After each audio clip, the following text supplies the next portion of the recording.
Hey kids, Mr. Shable. Today we are talking about mean as a balance point.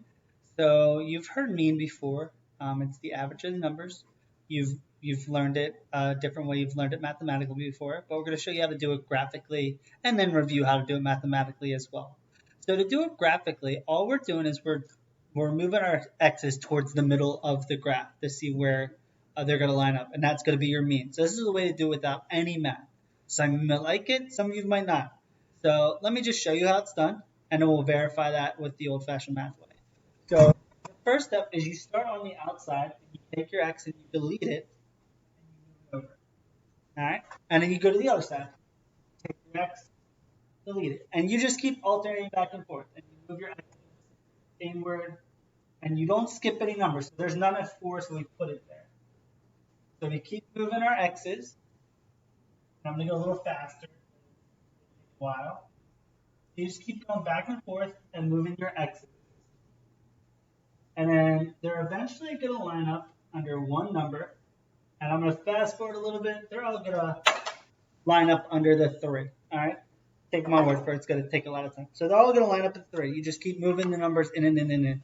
All right? So that's one way to do it. The other way is to do it mathematically. So I'm going to drop myself down. And so this is the problem we had. Now we're going to do it on Desmos. So how we do it on Desmos is we have to figure out, first off, what the total all these are. So we have an x at 0. So 0 plus, and then let's see where else our other x's. We have 3 of them at 1. So 1 plus 1 plus 1 plus 1. And we have to count each of these separate. Then we have 2 at 2.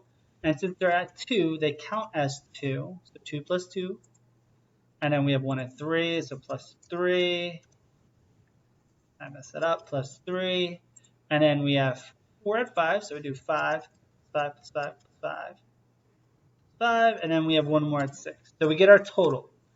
Now, for those that remember what mean is, what average is you add all the things up and you divide by how many total numbers there are. So let's see, so we do 36 divided by 1, 2, 3, 4, 5, 6, 7, 8, 9, 10, 12. So our average is 3, which is when we were doing on the board, all the numbers were going to line up under 3. So there are 2 ways to do this.